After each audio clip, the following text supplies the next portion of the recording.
Pasteurised milk নাকি UST milk, কোনটা ভালো?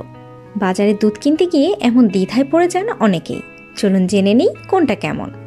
পাস্তুরাইজড মিল্ক সাধারণত 72 থেকে 75 ডিগ্রি সেলসিয়াস তাপমাত্রায় 15 সেকেন্ড গরম করা হয়। এতে করে ব্যাকটেরিয়া ধ্বংস হয়, কিন্তু পুষ্টিগুণ বেশিরভাগই বিদ্যমান থাকে।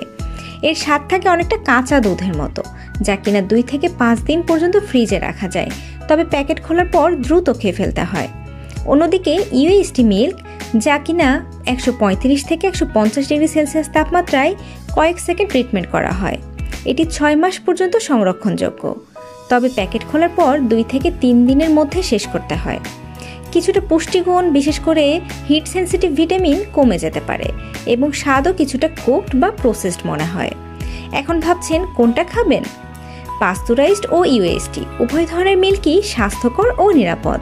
তবে আপনি যদি প্রতিদিন তাজা ও পুষ্টিগুণ সমৃদ্ধ মিল্ক পেতে চান, তাহলে অবশ্যই পাস্তুরাইজড মিল্ক হবে আপনার জন্য ভালো।